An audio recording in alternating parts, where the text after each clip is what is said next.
Hi everybody, my name is Victoria. Welcome back to my channel, and we are ever experimenting with our camera angle right now, and so it does look, I feel like every video I've done so far has been a little different, so thank you for bearing with me as things change in the background here.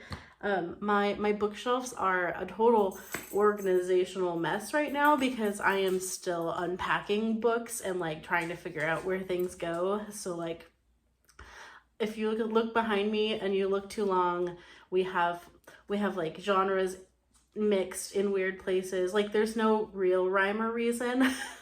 So just don't look too hard right now. But today I wanted to do my what was last month? May. I wanted to do my May reading wrap up and also my June TBR. And so let's just get right into it. I finished 2 books in the month of May, and the first of those was Tress of the Emerald Sea by Brandon Sanderson, and I have been really looking forward to talking about this book with everybody because I finally finished it.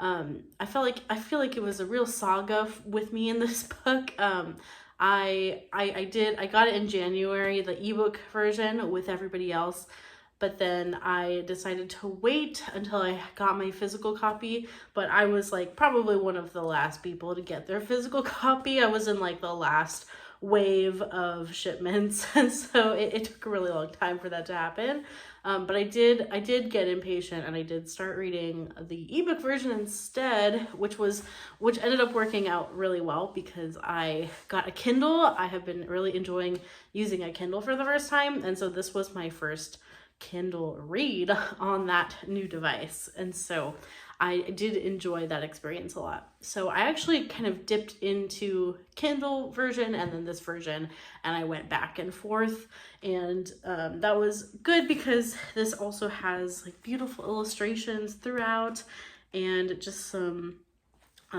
really nice eye candy types of things, and even the whatever these are called, they're not called inner pages, but I can't remember.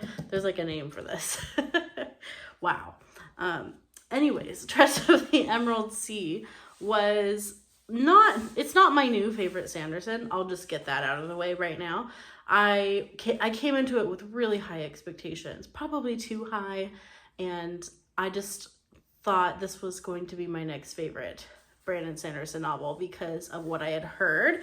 And I feel like, you know, this being also the first secret project that came out, it was definitely hyped to like the nth degree online.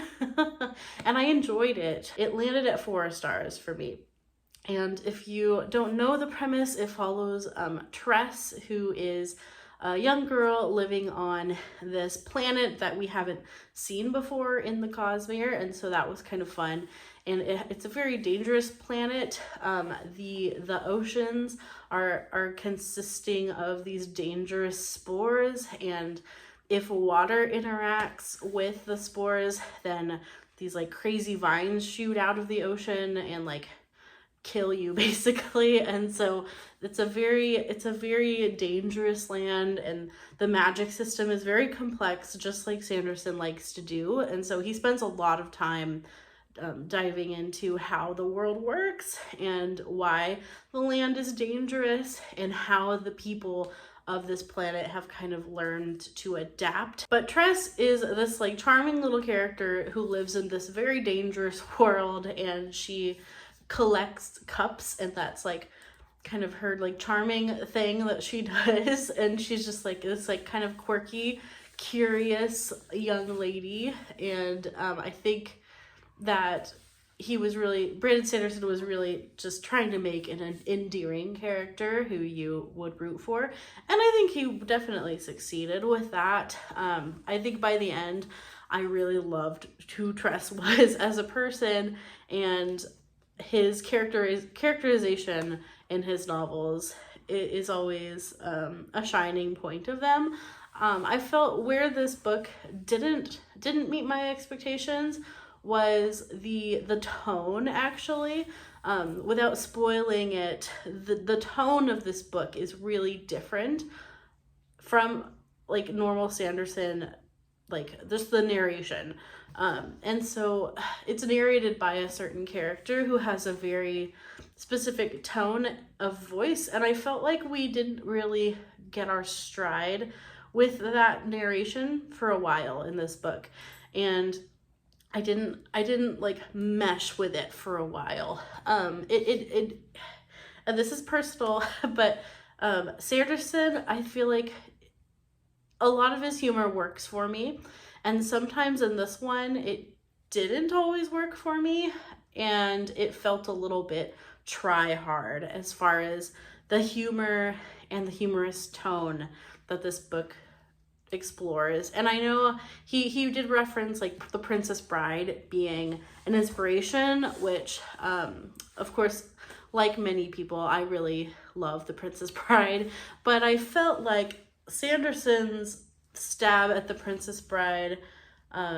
like, I don't know, maybe he should just like stick to Sanderson brand of humor rather than like trying to emulate something else. I felt like when he tried to emulate a different tone like that of humor, it didn't always work for me. That being said, I did find a lot of this book very funny. In the second half, I think I finally started to get the tone. So I'd be curious on a reread how that would work for me. But just like the execution of the narration of the story, it just didn't always flow well for me. But I also felt like he spent a little too much more time than I like explaining the magic system, which is also a Sanderson thing. And we definitely get that a lot more in the Stormlight Archives and series like that. But in this, it felt like it slowed the story down when he like kind of like stopped to explain like the nitty gritty of the hard magic system, because that's kind of his magic system of choice in his books. And so I felt like in this book, because he was going for this like Princess Bride kind of lighthearted, humorous tone to it, and then when we throw in this hard magic system, and then it starts to feel like more like the Stormlight Archives, to me those two just didn't mix. I feel like if you're going to do that kind of tone, it needs to have a light magic system. Is that the word? Soft magic system, that's it. And so sometimes just the clashing of those things didn't work for me from like a writing perspective. But overall, once the story like got going for me, it was a lot of fun. And by the end, I definitely felt very endeared to this book. It just took me a while to get into it, I think, is my biggest takeaway here. But once I did, I really enjoyed it. So 4 stars for Tress of the Emerald Sea. I'd be curious on a reread how it would hit me now that I have more of like a flavor for what this book is. But I feel like at first I didn't. So maybe it's a me problem, but I know it's a very beloved new Sanderson novel, and I do recommend it. I enjoyed it very much by the end. Next up, I have been dedicating myself to Book of the Month novels that have accumulated. Actually, right here beside me is my new system for my Book of the Month books. So these are all the Book of the Month novels that I haven't read yet, and I will be choosing one at random from this cart. It's like a TBR cart, but just for Book of the Month. I'm inserting this clip here because I realize you can see the TBR cart very well. So these are almost all of the Book of the Month books that I own, and they like miraculously all fit on the cart. I think there's like 1 or 2 that I had to leave off the cart, but for the most part, they fit perfectly. So also, if you see anything on this cart that you would like to buddy read with me, please let me know, and that'll help me get through this crazy pile. I guess the pile could be worse. It looks a little better on the TBR cart than it does like all in a stack. So let me know if you see anything you like and you want to read it with me. The one I actually went with was the May pick that I did for the month of May, and that was The Collected Regrets of Clover by Nikki Brammer. This is a debut novel as well. So this is her first stab at a novel. And so I honestly, I'm always weary with the debut novels of Book of the Month because I haven't always had a good experience with them. And this one was fine. It ended up just being okay to me. I think this author has a lot of writing skills and potential for certain things, and then other things you could definitely see the weaknesses.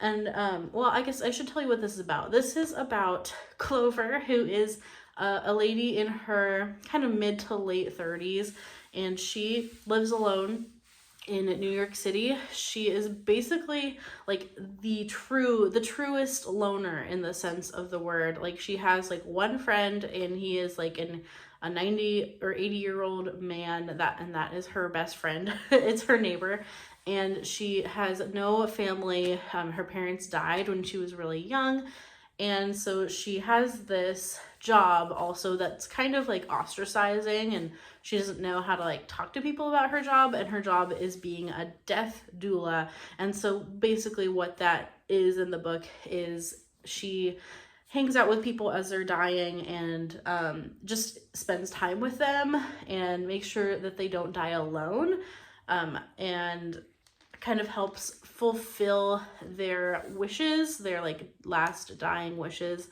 and is just like an ear for them to talk to, and they like share their regrets and stuff with her. She just kind of helps usher them out into the afterlife.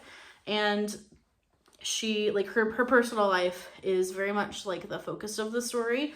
And so some things happen, as you can kind of predict, some things happen that like shake up her world, and she is kind of forced to interact with some new people, and it goes from there. And it's all about how she is kind of branching out and connecting with her world, and like getting off of her sofa, so to speak. And this, you know, it's I feel like it's a book that I've read before, was my main thing with this one.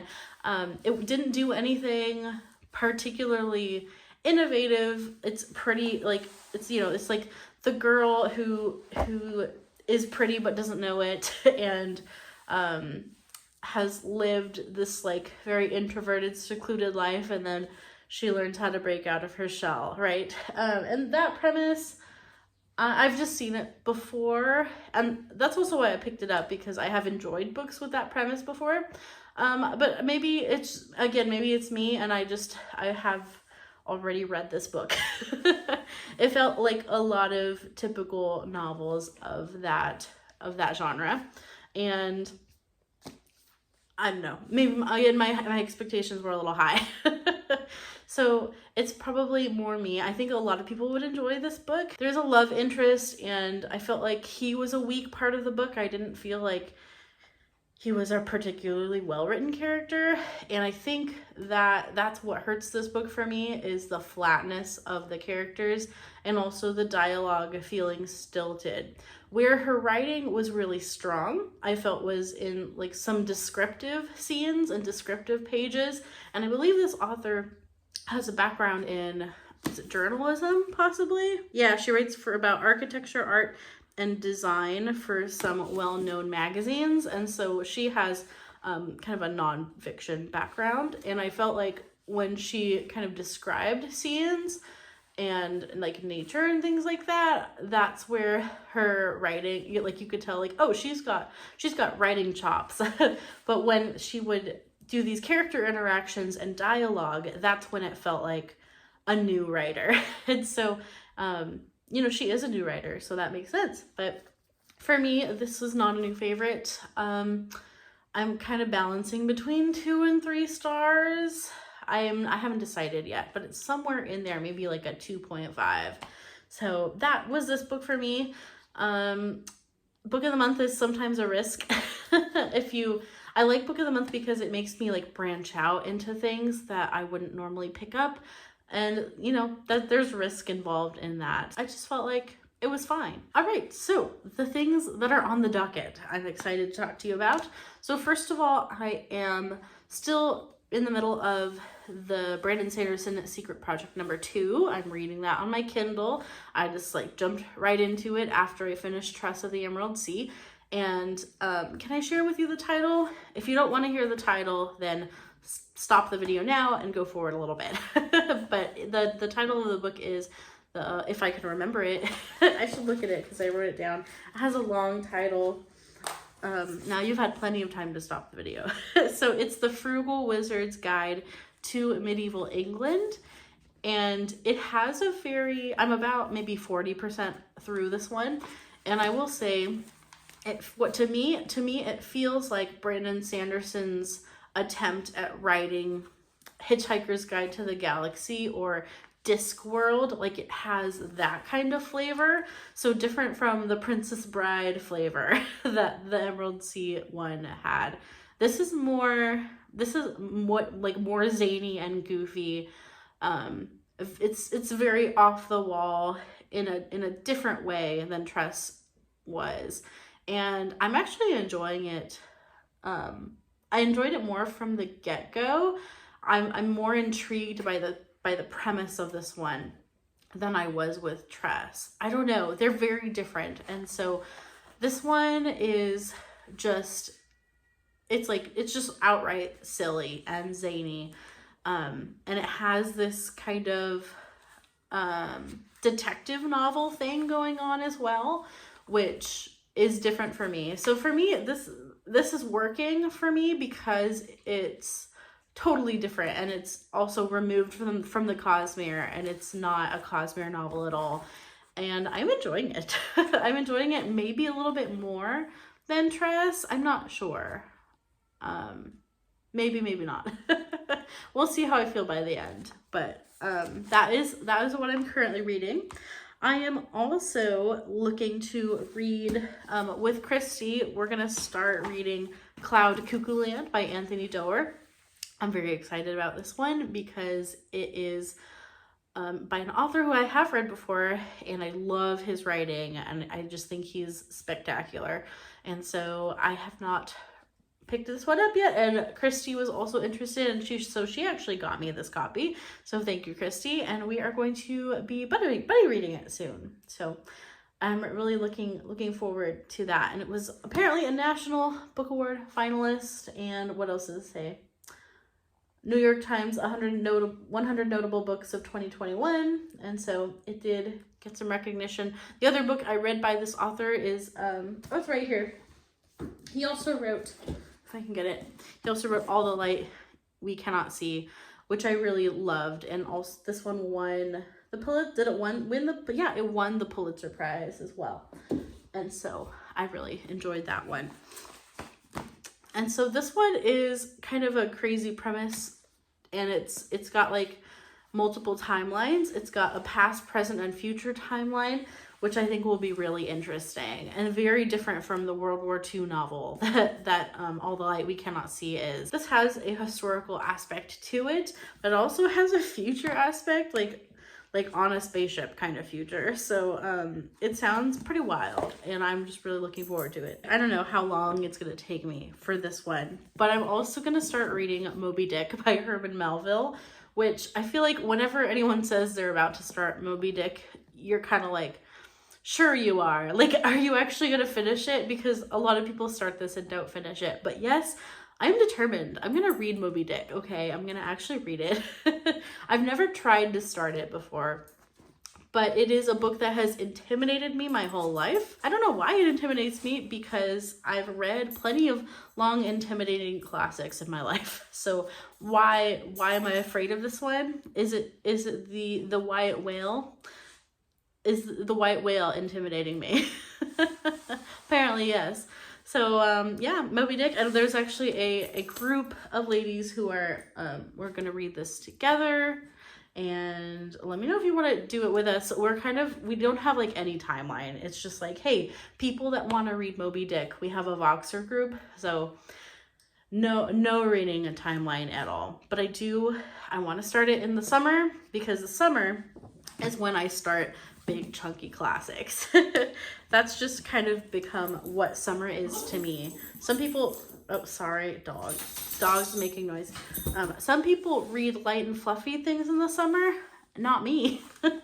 I tend to get really heavy in the summer, but that's the way I like it. Because for the rest of the year when I'm teaching, I don't mind keeping it lighter and fluffy.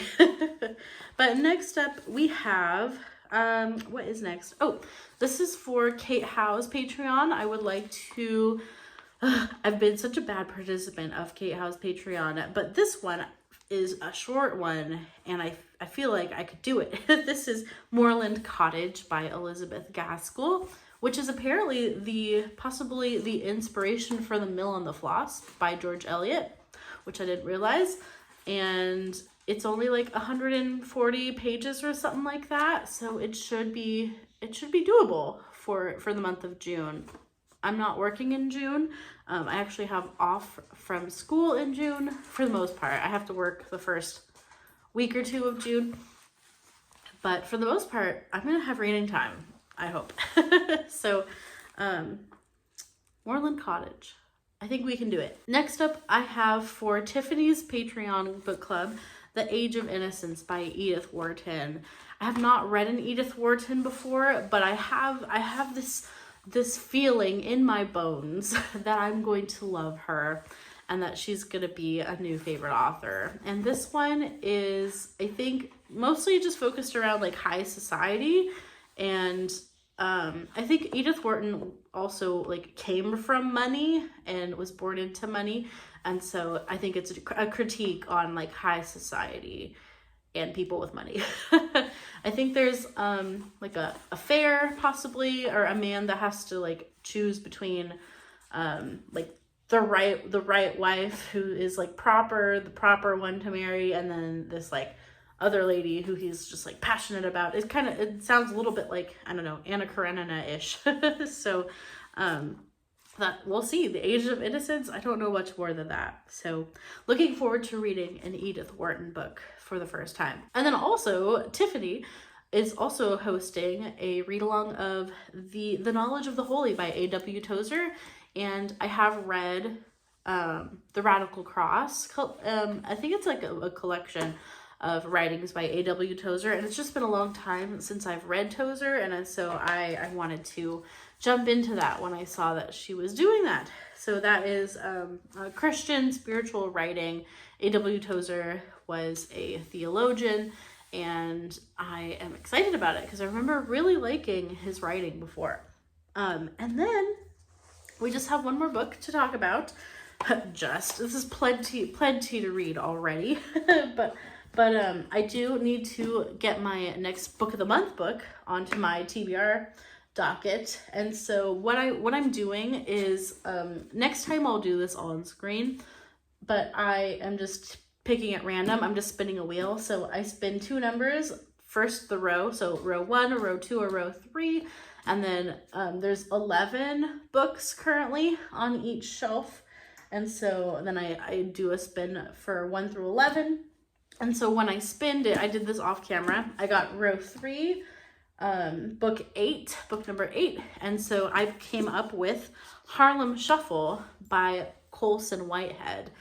I have not read anything by Colson Whitehead, but I have been wanting to. He has some other, possibly, did he win the Pulitzer?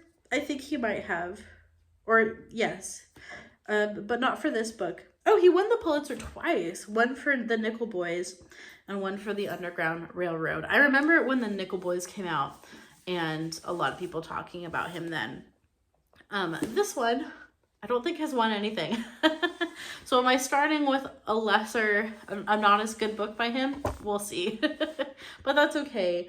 Check out that the cover is really cool. I really like the cover.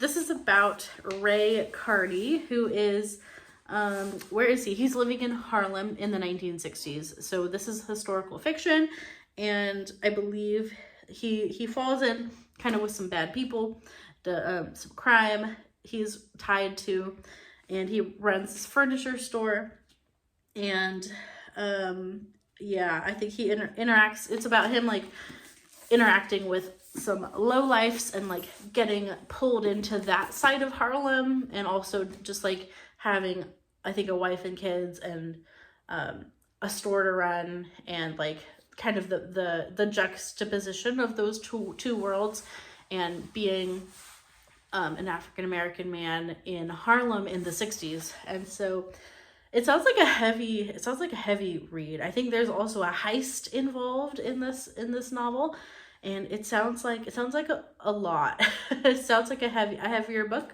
but I'm looking forward to it. I picked it up because I was interested in it. So I kind of forgot that I even owned it. and then it came up and I was like, oh yeah, I forgot that this was a book of the month pick. It's not like, I don't know, book of the month is sometimes surprising because sometimes they have like very typical, like it's a romance or a thriller. And then sometimes they have some literary fiction that's like very heavy hitting. So this feels like one of those, and that's kind of a heavy TBR, isn't it, for the summer, for June. It's a lot of like heavy hitters, but that's kind of what I'm in the mood for. I have read a lot of either like shorter things or just lighter things, and I am ready to get a little more literary with my reading. So we'll see what is accomplished and what happens and what I end up enjoying. Thank you for watching this video. I would love to know what books you are kicking off your summer reading with, and let me know if you have any thoughts on these. If you have read any of them, I would love to know. I hope you have a wonderful rest of your day. Keep reading great books, and until next time, bye-bye.